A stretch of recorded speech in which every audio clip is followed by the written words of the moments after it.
is prayer and the pledge. John, would you lead us in prayer, please? Father in heaven, just thank you for this day that we come out and take care of the business of the city. And we know that we are just stewards of what you've given us. Just help us to be mindful of everyone present here tonight and mindful of all the citizens. Help us to make decisions that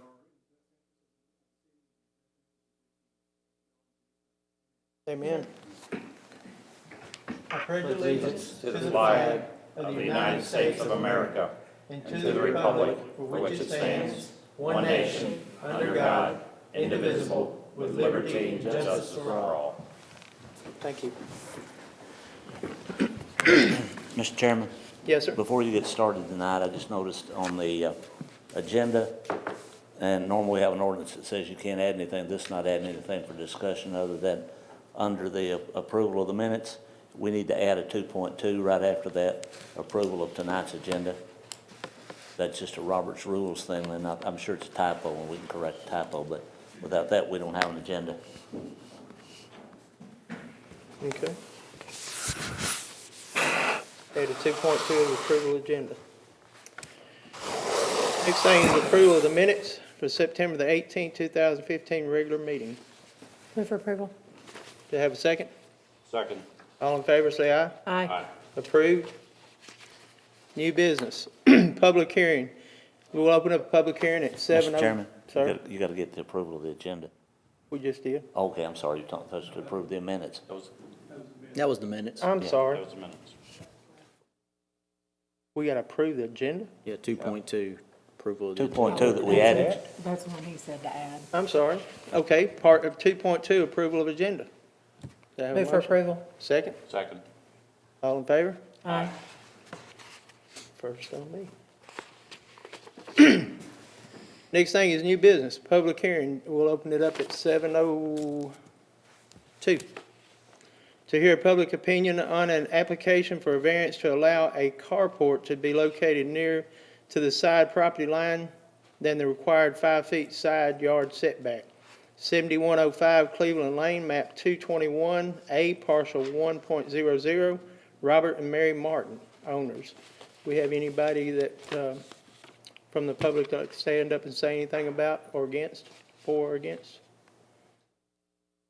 If not, we'll close the meeting, the public hearing, and move to discussion and take action on the application for a variance to allow a carport to be located near the side property line than the required 5 feet side yard setback. 7105 Cleveland Lane, map 221A, parcel 1.00, Robert and Mary Martin, owners. Mr. Martin, are you here? Would you like to step up to the podium, please? Ms. Martin? Move for approval. Anything you'd like to say? Basically, the one You gotta have corner a of the, second first. You can't discuss until you have a second. Second. Okay. okay, I'm sorry. Basically, one corner of the carport ended up being a little closer than the 5 feet. Essentially, when I was putting it together and set the posts, I was using an existing fence as a guideline of where I thought the property line was. It wasn't until John came out to inspect it and I got it surveyed that I realized that part of the fence that's been there since I moved in is actually on my neighbor's property. So the post ended up being, I think it's 3 feet from the line. It's only 24 inches off, and it's only one of the posts for the carport. So you're 3 feet from the line now? Yes. At least that was my measurement. Now, is your fence, the picture of the fence looks like it's further over than 3 foot. Okay. The carport is on a little bit of an angle because it matches the way that my house sits. If I built it off of my driveway, but if I would have went straight parallel with the driveway, then the roof of my carport would have been cockeyed with the roof of my house. Okay. So it was a cosmetic decision to turn it a little bit. The fence that you can see from the front is the fence that's actually not on my property. It's on my neighbor's property. So I'm not sure which picture you're referring to, but. The photo that we're looking at is looking at the front of the carport. Okay. And it doesn't show the perpendicular fence separating the two properties to the adjoining property. Thank you. Yeah, it's right behind this I'm not sure what kind of shrub this is right here, but It's on the other side of the bush. yeah, it's right behind it, yeah. The front post, you can tell, is well off the line. That's that back post is the one that's the problem. So not only is your carport within the right of way between the properties, but your fence is also on your adjoining neighbor's property. Well, Is that your fence? The vertical It's- fence? the fence for the backyard No. is on the line, and then when it gets to the front yard, it's over further. When So- you're looking at the front of your house, the fence that runs towards the back of your property, is that your fence? Or is that your neighbor's fence? It was there when I bought the house, so it is our fence, So it's so that fence is also on his property. part of it. Because it zigzags as well. And it's been that way since I moved in. Like I said, I didn't put the fence in, but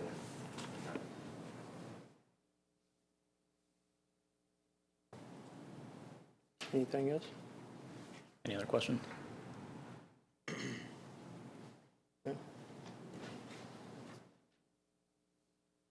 I'll make a motion to. We've already had a motion and a second.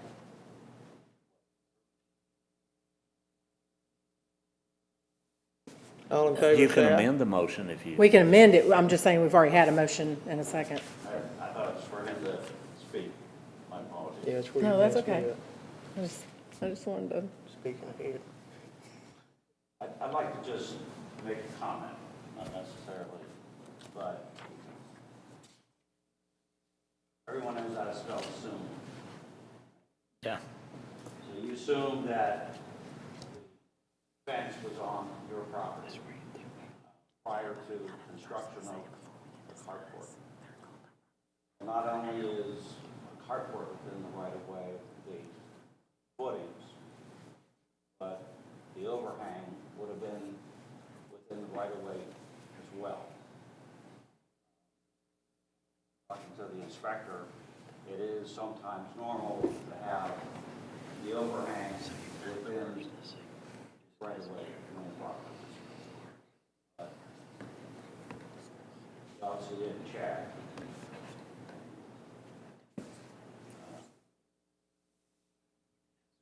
Since it's already been approved, I seconded it. Finish the rest of my All in favor, say aye. comment. Aye. Aye. Would you Opposed? like your picture back? Motion granted.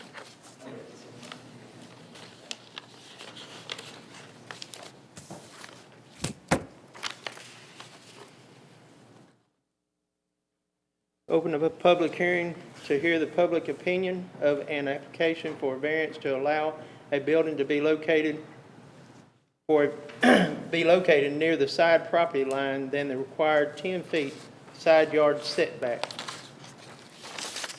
1528 Highway 96, map 18, parcel 4.01. How do you pronounce that? Saineth LLC owner?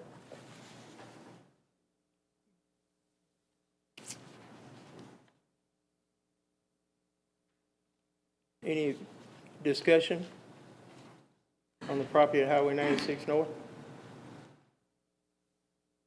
We'll close the public hearing and move to discuss and to take action on application for a variance to allow a building to be located near to the side property line than the required 10 feet yard setback.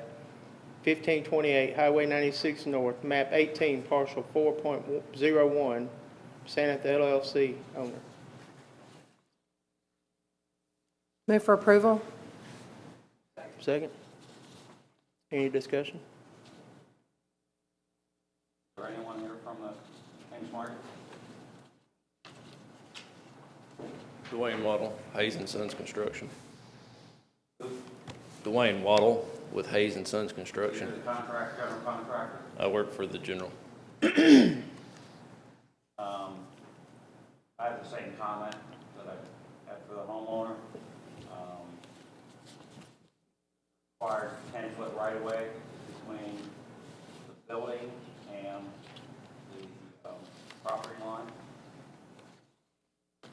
especially when whoever laid it out, from a surveying standpoint, or you have a layout guy, or whoever does that for you. At least there should have been a set of architectural plans, civil plans that showed that corner that's around that column. That's obviously a high column. Yes. That back corner.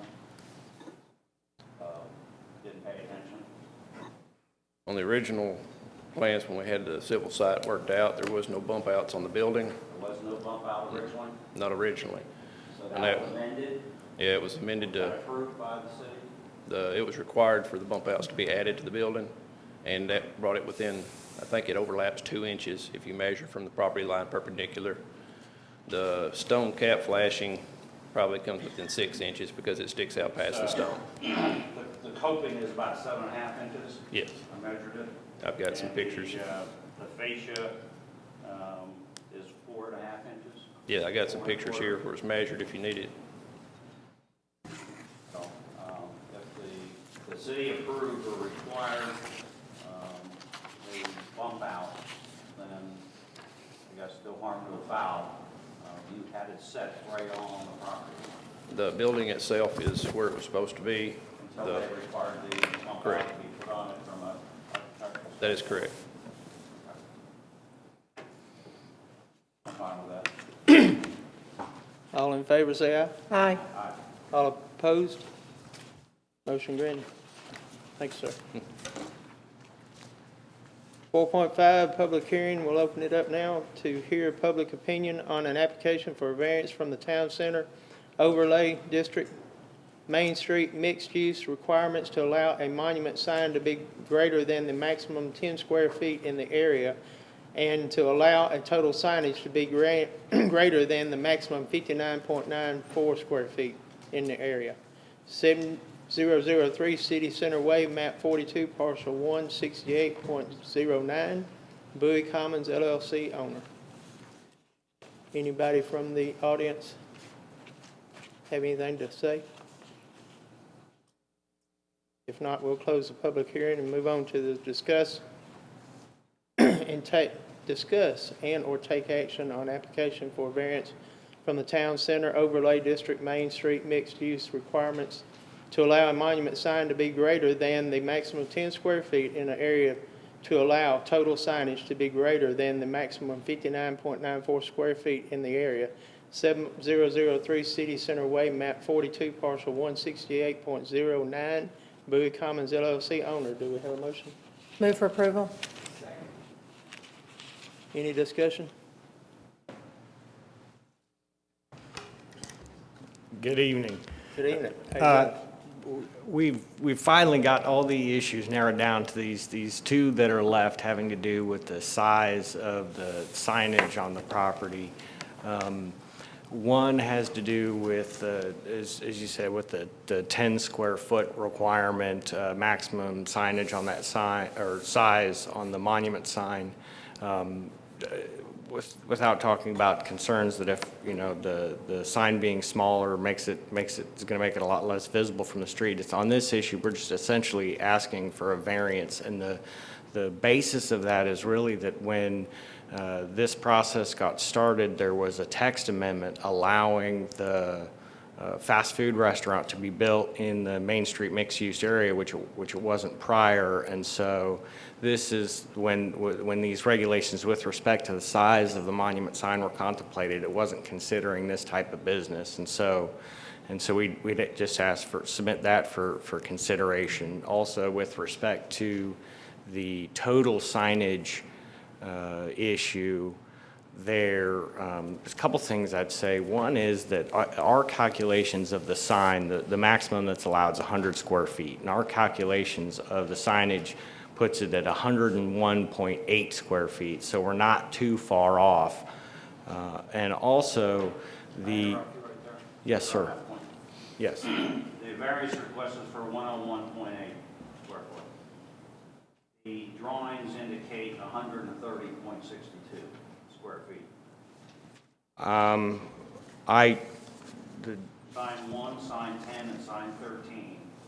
The totals for those So my calculations from dimensions that are shown on drawing 305, and we don't have to get into the weeds here, but I'm confused when I was looking over this.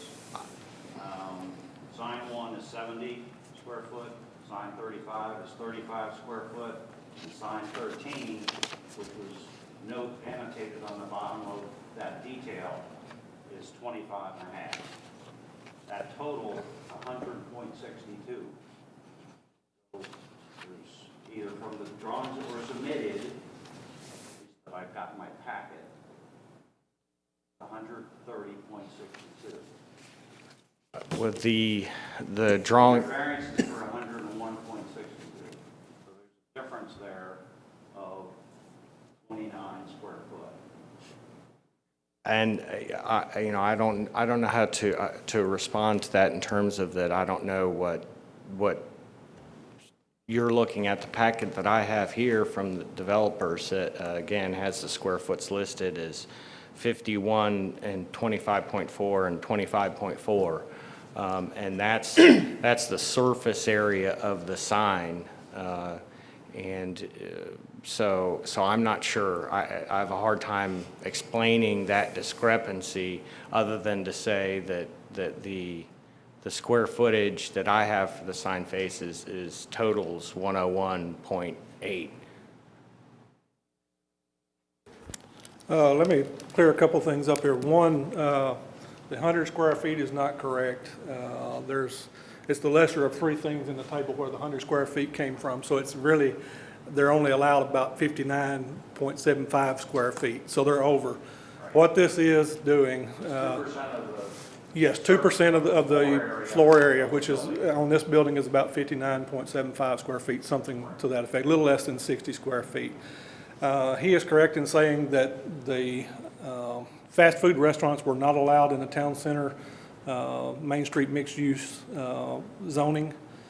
That was amended to allow for fast food restaurants to be located in the town center Main Street mixed-use zoning.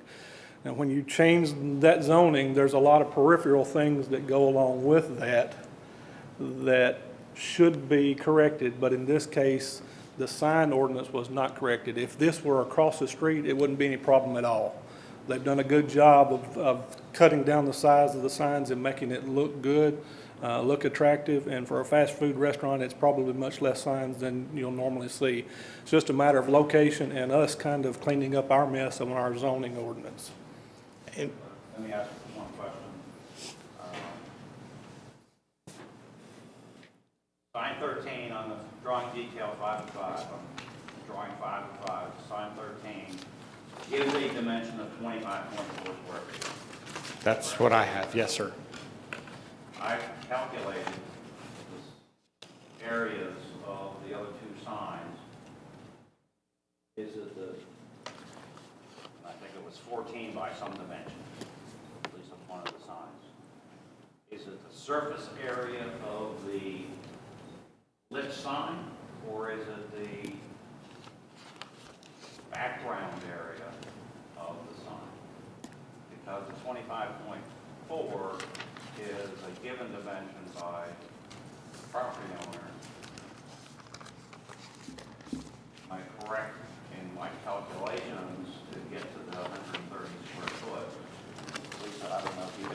It's the surface area of the lit sign, and what you're calculating is the surround that is going around the sign. Yeah. So that's the difference. Make it short. If it's going to be 101.8 square foot at the end, I'm okay with it. I'm just not okay with it, approving it as at 130. Yeah, the area of the lit sign is the 101.8, not Let me including the ask one surround. thing, Ms. Tucker is here. You resubmitted another sign package after this had gone to y'all, mainly, I think, addressing the monument sign. Did it change the size of those signs on the, oh, okay, so it was just the monument sign.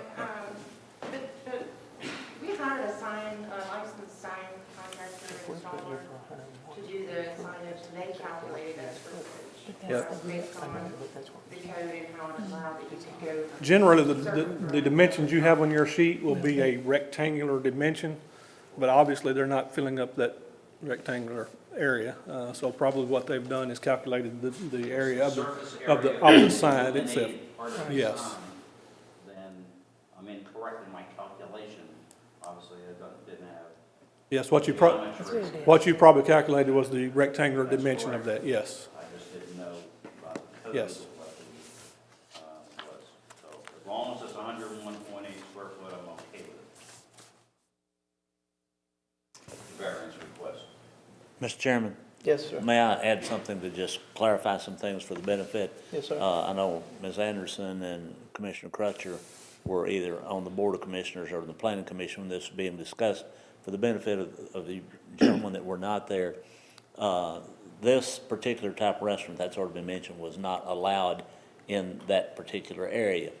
The ordinance was changed to allow it simply because you look at it, and I'm going from memory and I might leave something out, but I don't mean to. I think there was 3 basic differences in that restaurant being allowed there and not being allowed there, and a restaurant that would be allowed there. The 3 basic differences was that what was allowed there could not have a drive-up window. It had to have someone bring the meal to your table and pick up the check.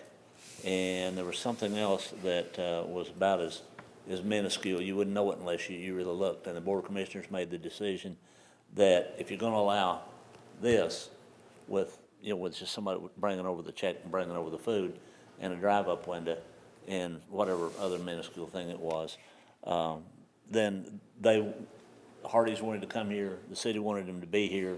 It was just a matter of changing that ordinance to allow what basically nobody had any objection to anyway. And that, but all the periphery sign and stuff did not get changed. Okay. And if I could add one other thing for consideration with respect to this issue, which is that, I forget who said it, but it's the lesser of 3 things, the 100 feet, the 2% of square footage, or 1 square foot per linear foot of street.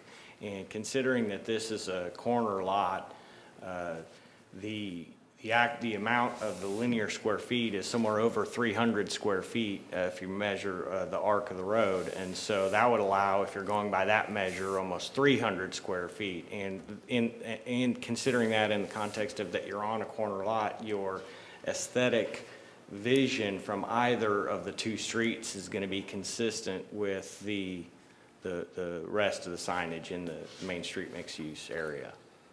There are guidelines for corner lots also in the sign ordinance that allows for a little more signage. So that would bring them closer to compliance. It doesn't hardly bring them into compliance, but it's much closer than the 59 square feet that it's allowed.